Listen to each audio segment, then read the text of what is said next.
Merci, Madame la Présidente. Je prends la parole en ce débat d'ajournement pour revenir sur une question que j'ai posée le 28 mars, la veille. En fait, j'ai posé la question pendant la période des questions, la veille de la diffusion du plan de réduction des émissions du gouvernement. Je demandais au ministre ce qu'il fallait comprendre de cette annonce du 29 mars, sachant que le 4 avril, il y aurait un nouveau rapport du GIEC qui pourrait rendre ce plan de réduction des émissions désuet et nécessiter une refonte totale. Le secrétaire parlementaire qui m'a répondu nous a dit que nous étions sur la bonne voie pour atteindre l'objectif, mais le secrétaire parlementaire a dit qu'on aurait besoin d'en faire plus. Donc, ce que je vais faire avec les 3 minutes qui me restent, dans le cadre du débat d'ajournement ce soir, c'est que je serai honnête par rapport aux données scientifiques, par rapport à notre situation. On ne peut pas édulcorer quoi que ce soit, c'est pas facile. Je ne dis pas cela parce que je veux faire peur aux gens ou parce que je veux que les gens soient au désespoir, mais je veux qu'ils se réveillent, surtout ceux qui peuvent prendre des décisions, qui peuvent décider si mes petits-enfants, mes enfants et mes petits-enfants pourront vivre sur une planète où il fera bon vivre. Quand j'ai posé la question le 28 mars, je ne savais pas ce que le 3e rapport du GIEC allait contenir, ou le 6e rapport. On a en fait devancé l'échéancier, ça m'a secoué. Je travaille dans ce dossier depuis 1996. À l'époque, j'étais avec Environnement Canada. Ce qu'a dit le GIEC, c'est que se limiter à 1,5 degré Celsius, donc l'objectif de l'accord de Paris, il faut faire de notre mieux pour atteindre, et au moins, il faut limiter à moins de 2 degrés l'augmentation des températures. C'est difficile de décrire tout ce que ça implique, mais ce que disait le GIEC, ce qu'a dit le GIEC le 4 avril, rend le plan du 29 mars tout à fait inutile et désuet. Faire mieux, faire plus, essayer. Bon, ça ne veut rien dire si on passe à côté de l'essentiel, à savoir que le GIEC nous dit maintenant qu'il faut veiller à ce que entre 2020 et au plus tard, juste avant 2025, partout dans le monde, on arrête l'ajout, mais qu'on commence le retranchement. On ne peut pas augmenter. Il faut atteindre un pic et redescendre, et ce rapidement, de manière à ce que d'ici 2030, on émette à peu près la moitié des gaz à effet de serre de 2010. Sinon, et c'est là que c'est difficile, si on ne fait pas cela, on risque d'atteindre un point de non-retour qui pourrait mener à un réchauffement planétaire qui s'accélérerait. Au moins, regardons ce qui se passe actuellement ici, notamment à Ottawa, avec une tempête mortelle qui a tué 11 personnes au total. 1,1 degré d'augmentation. En Colombie-Britannique, 600 personnes sont mortes en 4 jours. C'était 1,1 degré. Des incendies de forêt, des inondations. On voit ce qui se passe lorsqu'on est à 1,1 degré de plus de la normale. Et là, on joue. En fait, on fait comme si on contrôlait la situation, alors qu'on est au bord du précipice où ça risque d'être trop tard. L'honorable secrétaire parlementaire, le ministre de l'Environnement et des Changements climatiques. Merci, Madame la Présidente.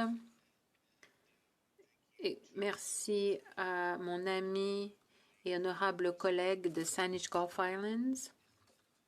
Je suis d'accord avec elle pour dire que le récent rapport du GIEC est un rappel brutal de l'impact des changements climatiques.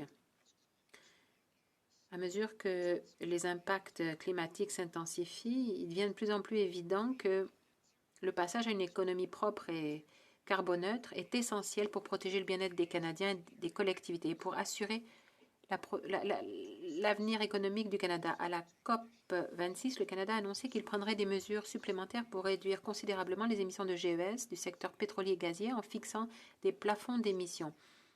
À la conférence des parties 26, le Canada s'est également joint à plus de 100 pays pour signer l'engagement mondial sur le méthane pour réduire les émissions anthropiques mondiales de méthane de 30% d'ici 2030. Le Canada sera un chef de file en matière de méthane provenant du pétrole et du gaz en allant au-delà de notre objectif actuel de 40-45% d'ici 2025 pour réduire les émissions de 75% d'ici 2030. Alors que les pays et les entreprises partout dans le monde se dirigent rapidement vers la carboneutralité, il est nécessaire d'en faire plus, d'être plus ambitieux aujourd'hui pour ne pas être laissé pour compte et pour prendre pied dans un avenir à faible émission de carbone. En 2021, comme la députée le sait, la loi canadienne sur la responsabilité en matière d'émissions zéro net est entrée en vigueur. Cette loi consacre l'engagement du Canada à atteindre la carboneutralité d'ici 2050. Fait de l'objectif de 2030 du Canada le premier jalon clé pour y arriver et garantit un processus transparent et responsable dans l'atteinte de nos objectifs climatiques. Le plan de réduction des émissions de 2030, le PRE, a été établi le 29 mars et c'est le premier d'une longue série à venir en vertu de la loi. Le PRE ne vise pas seulement à réaliser des réductions progressives des émissions de GES pour atteindre l'objectif de 2030 au Canada, mais il s'agit aussi de mettre en place des mesures fondamentales pour que l'avenir du Canada soit non seulement carboneutre, mais pour qu'il rende les solutions énergétiques plus abordables et crée de nouvelles possibilités d'emploi durables pour les travailleurs.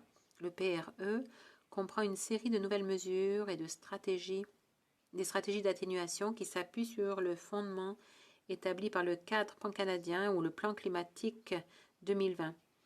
Tout cela tient compte des meilleures données scientifiques disponibles, du savoir autochtone et des conseils de l'organisme consultatif. L'atteinte des objectifs climatiques du Canada sera un effort de l'ensemble de l'économie, de l'ensemble de la société. Chaque secteur économique a un rôle à jouer, a une responsabilité dans la réduction des émissions. Mais la voie à suivre pour atteindre les réductions des émissions sera différente pour chacun. Le PRE de 2030 tient compte de cette réalité. Il définit des orientations pour chaque secteur pour réduire davantage les émissions. Il met en évidence des mesures et des stratégies pour réduire les émissions de 40% par rapport au niveau de 2005. Et enfin, Madame la Présidente, la députée saura que le plan de réduction des émissions comprend 9,1 milliards de dollars de nouveaux investissements fédéraux, en plus des 100 milliards déjà investis depuis 2015. Ça, c'est des investissements très importants, effectivement, pour lutter contre les changements climatiques. La députée des Saanich Gulf Islands.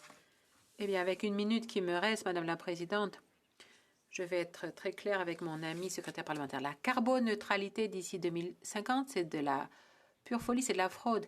La carboneutralité en l'absence des cibles que j'ai mentionnées. Il faut atteindre un pic bien avant 2025, ensuite diminuer de moitié d'ici 2030. Rien ajouter, ne faire que soustraire, enlever. Le pipeline TMX ne fait qu'ajouter, avoir un plan de réduction des émissions qui dit que d'ici 2030, la production du Canada va augmenter de 21% pour le secteur du gaz et du pétrolier. Ça, c'est ajouté. Qu'est-ce que ça ajoute? Ça ajoute, ça alourdit la certitude. Mes petits-enfants ne pourront pas vivre dans un monde où il fera bon vivre parce que les gens aujourd'hui ont trouvé qu'il était trop difficile de faire ce qui était nécessaire. J'implore le gouvernement, il doit faire le nécessaire. Il devrait faire le nécessaire. Le secrétaire parlementaire.